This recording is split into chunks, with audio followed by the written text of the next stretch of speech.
Hey, do you guys want to know how to take a 7-week, 7,000-mile cross-country, coast-to-coast adventure on the dirt roads of the Transamerica Trail?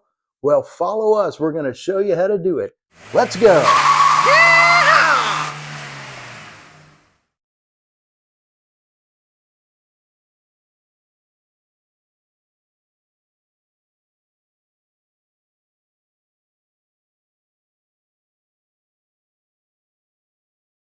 I'm Sam Carrero, the founder of the Transamerica Trail. Right now, it's right at 9,000 miles, and it's probably 55 or 60% non-pavement. It took me almost 26 years to do this. This is our story about the Transamerica Trail. It's a story of travel, adventure, and incredible beauty. I'm Tiffany. This is David and our dog Boomer. We're excited to share our story with you. Thanks for joining us.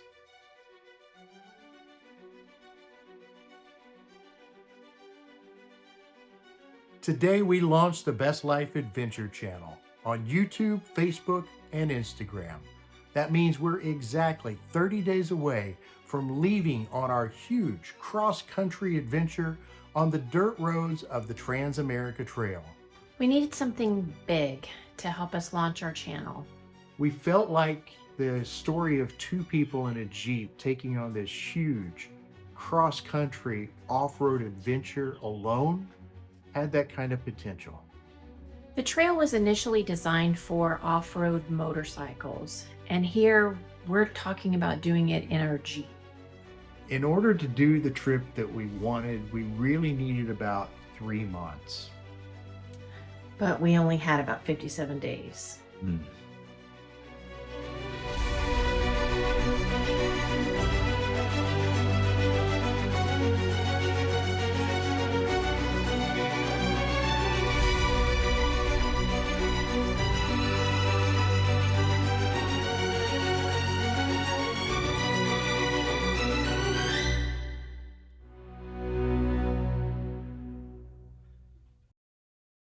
Good morning, everybody. This is day 1 of the Transamerica Trail series.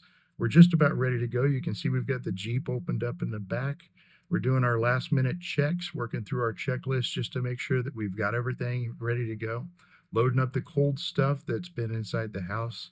And as soon as we've got all that done, we're going to be on the road. The Transamerica Trail is more than 9,000 miles long. It begins in Ripley, West Virginia, and meanders its way through 22 states before finally ending at the Wisconsin border. We wanted to travel coast to coast on the dirt roads of the Transamerica Trail. In order to do this, we added 2 spurs. First, the Atlantic Ocean Spur. It connects Nags Head, North Carolina, and the Outer Banks with the Transamerica Trail in Virginia. Second, we added the Pacific Ocean Spur. It splits off in Idaho and travels west through Oregon over to the Pacific Ocean in Port Orford. Step 1 for us would be getting from Orlando, Florida to Nags Head, North Carolina.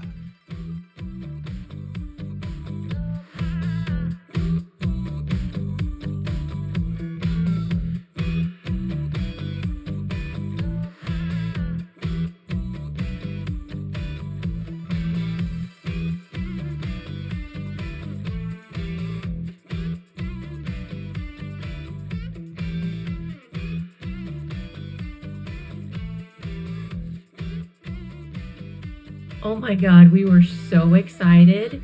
We had been planning this trip for weeks and weeks, and the day was finally here. It was a wave of emotions. We were happy to be out on the road again, starting a new adventure. But we were also a little nervous because we had never been away from home this long. Boomer seemed to be missing his brothers. Typically, we take comfort in how we plan and prepare for our trips. On this particular trip, we just didn't feel like we had enough time. We'll take months to plan for a trip that's only going to last a week or 10 days. But in this case, we had less than 30 days to prepare for a trip that was going to take nearly 2 months. So we had to rely on our experience and know that whatever happens is going to happen, but we're going to face it together.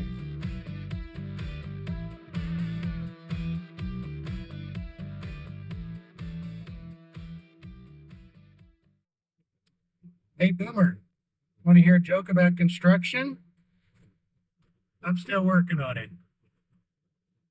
We did about 500 miles today, road warrior style. Get up here, 500 miles, knock it out, get up here, get camp set up, and get ready for tomorrow. So we are very happy to have our first day under our belt. Had a little campfire cookout hot dogs. Boomer's been running all over like a madman. And now we're just going to enjoy our celebratory beverages, and then we're gonna enjoy the sunset here, and then we're gonna hit the hay and get ready for tomorrow. Yeah, so it looks like they've got their farm set right on this little river here, which is really nice. You can see they've got a boat over here. There's an old foundation for a home. This used to be a foundation. I mean, look, here's still the fireplace right there. And some folks decided to set up their camp right there, which seems like a good idea. But look, the river runs right through here. Looks like a great place to maybe do some fishing.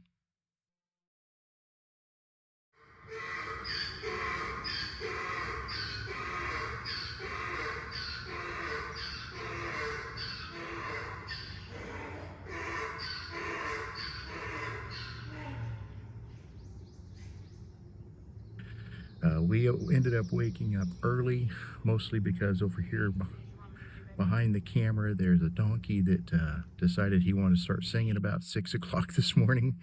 All good. We got up and started getting things going, and we're just about ready to hit the road. But getting from there to here, oh my goodness, what a challenge. Now, we love this iCamper tent, and you hear us say all the time, the last thing that you want to try to do is try something new on your trip. Get that stuff in advance, figure it out, get used to it before you go out. And we've broken that cardinal rule for a lot of reasons. We had a different tent on there. Long story I will tell you about later. But we ended up with this tent just a few days before we left. That left us trying to figure things out. Is the mattress going to work for us? No, it's not. We needed to get a different mattress. That mattress is so thick that we can't get the camper top to close correctly.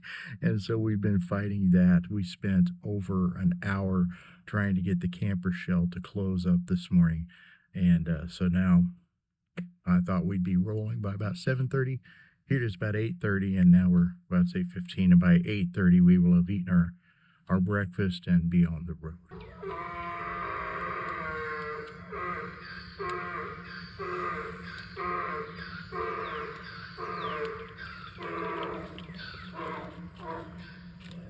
Today is going to be a huge day. We're planning to take 2 different ferries. One is just like a tourist ferry that goes over to look at a lighthouse.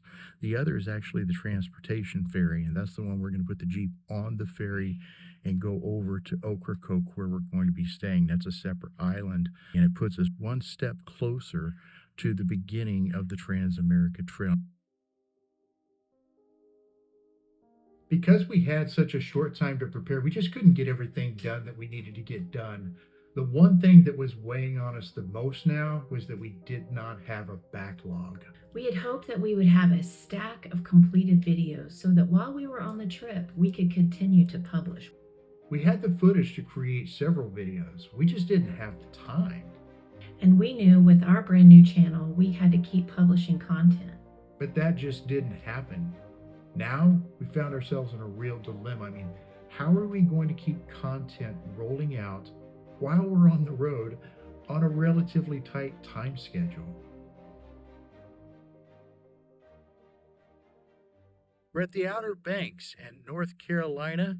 We've made it to Harkers Island, and this is the Cape Lookout National Seashore. Harkers Island is at the very south end of the Outer Banks, and we're on the east end of Harkers Island. From here, you can catch a ferry right behind me that'll take you out to see the lighthouse out on the barrier island. When we gone out to Harkers Island and we were at Cape Lookout, we were going to take the ferry across and get to the little barrier island. And it's a little barrier island where the Cape Lookout lighthouse is. And that's a really cool lighthouse that we wanted to see. But the weather was just not permitting. It was rough. It was rainy. It was enough that they had altered the ferry schedule, and then that was going to get in the way. We weren't, if we tried to do that, then we had the chance of missing our ferry to get over to Ocracoke Island, so we weren't able to do it. All right, well, there's the ferry that we're going to catch. We're on the very north end of Cedar Point right now. This is Cedar Island. We left Harkers Island, came 45 minutes north here to Cedar Island, and we're about to catch this ferry. It's going to take us over to Ocracoke Island. That's the next major island in the Outer Banks, and that's where we're going to be staying tonight. So you take the ferry from here. It's about 2.5 hours to get from here over to Ocracoke. At Ocracoke, you kind of catch another ferry to get over to Cape Hatteras. That's what we're going to do, but you can't take the ferry tonight because 2.5 hours from here, the ferry's supposed to leave at 4:30. We'll come rolling in around 7 o'clock. We will have already missed the last ferry of the day, so we'll stay the night on Ocracoke, and in the morning, we'll get up. We'll catch the next ferry. I think it's at 11:30 in the morning, and we'll go from Ocracoke over to Cape Hatteras. The ferry's going to open up here in just a few minutes. We'll get our car on. We'll get across, and then we'll get over to Ocracoke.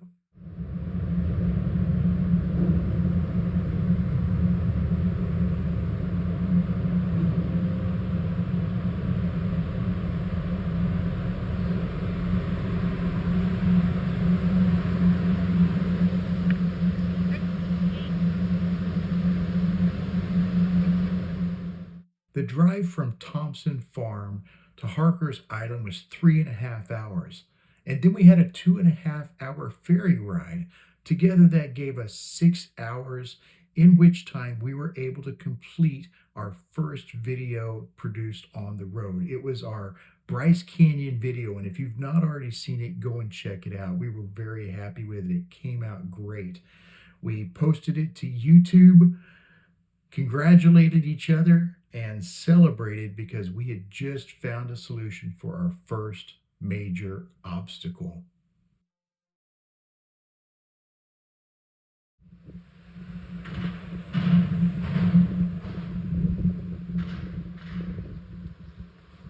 When you get off the ferry in Ocracoke, you immediately find yourself in a small seaside village. Ocracoke is so freaking cute. It is definitely a place that you're going to want to go back to time and time again. As you drive through, there's all these little shops and restaurants, places to stop and check things out. We definitely wanted to stop and check out everything. There just wasn't enough time, at least not on this trip. This is the Ocracoke campground. It's been a pretty busy day. We got about 300 miles. Most of the day was wet, rainy, and a little bit windy. We still have the wind. It's wind is 15-20 miles an hour. I hope that's not too loud. But we've got a fantastic location. This campground is awesome. It's literally, I'd say 500 yards from the water. And I would say that it's only about 30 or maybe 40% occupied right now, which is another fantastic thing. Today we created our first video on the road. All of the videos that we've made so far, we've made from the office. We didn't do it on the road, but today's video that we posted tonight is the first one that we've actually done from the road. We did it literally from the passenger seat of the car as we went. And that's everything. That's the scripting. That's the narration. That's everything from the passenger seat of the car. We'd mentioned before on yesterday that we were having some trouble with the sensors in the Jeep's tires. And we were asking that you guys comment on that. We'd like to know if you've actually found a solution for that.